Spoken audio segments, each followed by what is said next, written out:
കരിമ്പ ഹൈസ്കൂളിലാണ് ഈ 4 വിദ്യാർത്ഥിനികളും പഠിച്ചിരുന്നത്. അവിടുത്തെ അധ്യാപകരും PTA പ്രസിഡന്റും നമ്മളോടൊപ്പം ചേരുന്നുണ്ട്.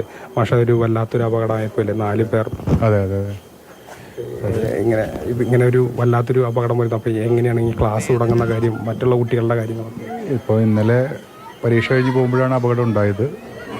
അതിൽ 5 പേരിൽ ഒരാൾ വളരെ ഭാഗ്യം കൊണ്ട് രക്ഷപ്പെട്ടു.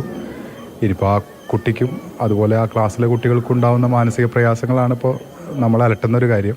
അപ്പോൾ അതിന് വേണ്ട സപ്പോർട്ട് സ്കൂളിൻ്റെ ഭാഗത്ത് നിന്ന് കൊടുക്കുന്നുണ്ട്. ഇപ്പോൾ കൗൺസിലിംഗ് ഒരു ടീച്ചർ നമുക്ക് പെർമനൻ്റ് ആയിട്ടുണ്ട്. ടീച്ചറും മറ്റു ടീച്ചേഴ്സൊക്കെ ഇപ്പോൾ ആ കുട്ടിയെ സന്ദർശിക്കാൻ പോയിട്ടുണ്ട്.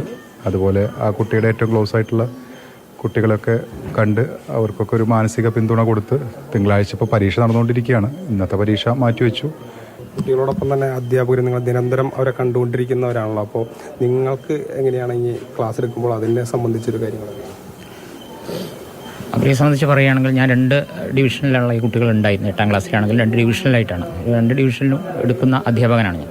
ഈ കുട്ടികളുമായിട്ട് വളരെ അടുത്ത ബന്ധമാണ് ഒരു അധ്യാപകൻ നിലയിൽ എനിക്കുള്ളത്. എപ്പോഴും അതിൽ അവരുടെ മുഖം ഒരിക്കലും മറക്കാൻ കഴിയില്ല. കാരണം എപ്പോഴും ഇൻട്രാക്ഷനിൽ ഏറ്റവും കൂടുതൽ ആക്റ്റീവായിട്ട് ക്ലാസ്സിൽ സംവദിക്കുന്ന കൂട്ടത്തിലുള്ള കുട്ടികളാണ് ഇവർ. അതിൻ്റെ ഒരു പ്രയാസം എനിക്ക് ഇന്നലെ മുതൽ തന്നെ ഉണ്ട്. വലിയ പ്രയാസത്തിലാണ്. അത് അഭിമുഖീകരിച്ച് വേണ്ടി വരും എനിക്ക് ഇനി ക്ലാസ്സിലേക്ക് കയറി ചെല്ലാൻ. എന്തായാലും അവരുടെ ആബ്സെൻസി ഫീൽ ചെയ്യുമെന്നുള്ളതിന് സംശയമൊന്നുമില്ല. രക്ഷിതാക്കളുടെ ഭാഗത്തുനിന്നൊരു കുറച്ചുകൂടി ഒരു കെയർ കുട്ടികൾക്ക് കൊടുക്കേണ്ട ഒരു ഉണ്ടല്ലോ. അപ്പോൾ PTA എന്നുള്ള നിലയിൽ അതിനെന്താണ്? രക്ഷിതാക്കളുടെ ഭാഗത്തും വലിയൊരു ആശങ്ക നിലനിൽക്കുന്നുണ്ട്. തങ്ങളുടെ കുട്ടികൾ എങ്ങനെയാണ് നടന്ന് സ്കൂളിലേക്ക് വരിക, അതിനെ സംബന്ധിച്ചിടത്തോളം ഒക്കെ വലിയ ആശങ്ക നിലനിൽക്കുന്ന ഒരു സാഹചര്യമുണ്ട്. അതിൻ്റെ ഉറപ്പ് കൂടി ലഭിക്കണമല്ലോ കൂടുതൽ കാര്യങ്ങൾ.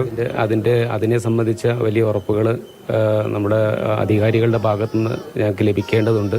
എല്ലാവരും വലിയ മാനസിക വിഷമത്തിൽ തന്നെയാണ്. കുട്ടികളെ ഞങ്ങൾ ഇതിന് ശേഷം നേരിട്ട് കണ്ട് സംസാരിക്കാൻ കഴിഞ്ഞിട്ടില്ല. എന്തായാലും കുട്ടികളെ നഷ്ടപ്പെട്ടതിൽ ഞങ്ങളെ സംബന്ധിച്ചിടത്തോളം വലിയൊരു വിഷമം സൃഷ്ടിക്കുന്ന കാര്യം തന്നെയാണ്. നമ്മൾ ആ കുട്ടിക്ക് വേണ്ട മാനസികമായിട്ടുള്ള എല്ലാ പിന്തുണയും കൊടുക്കുന്ന സ്കൂളിൻ്റെയും PTAയുടെയും ഭാഗത്തുനിന്നും ഓരോ ഡിപ്പാർട്ട്മെൻറ്റും അത് ഹെഡ് മാഷിന് ഉറപ്പ് കൊടുത്തിട്ടുണ്ട്. വേണ്ട മികച്ച കൗൺസിലിംഗ് ആവശ്യമാണെങ്കിൽ അത് കൊടുക്കാൻ നമുക്കിപ്പോൾ കൗൺസിലിംഗ് ടീച്ചറുണ്ട്. ടീച്ചറുടെ സേവനം പോരാ എന്ന് തോന്നുകയാണെങ്കിൽ കുറച്ചുകൂടി നമുക്ക് മികച്ച കൗൺസിലർമാരെ കിട്ടുകയാണെങ്കിൽ, അതിൻ്റെ ആവശ്യമെങ്കിൽ തോന്നുകയാണെങ്കിൽ, അത് അവർക്ക് മാത്രമല്ല എല്ലാ കുട്ടികൾക്കും. അങ്ങനെ നമ്മൾ രക്ഷകർത്താക്കളുമായി നിരന്തരം ബന്ധപ്പെടാനാണ് ക്ലാസ് ടീച്ചേഴ്സിനോട് അറിയിച്ചിട്ടുണ്ട്. ഇത് പ്രധാനപ്പെട്ട ഒരു വിഷയം. ഇനി മറ്റുള്ള കുട്ടികളുടെ ഒരു മാനസിക നില, അവർ ഇതിൻ്റെ ആഘാതമാണ്, അത് വിട്ട് മാറുക എന്നുള്ളതാണ് ഇനി ചെയ്യാൻ കഴിയുന്ന ഒരു പ്രധാനപ്പെട്ട കാര്യം. അതിനു വേണ്ടിയുള്ള ഒരുക്കങ്ങൾ നടത്തുമെന്നുള്ളതാണ് സ്കൂൾ അധികൃതർ അറിയിക്കുന്നത്. മൽഗോഴ്സി മോഹനപ്പം, Google VS, Mathrubhumi news, Palakkad.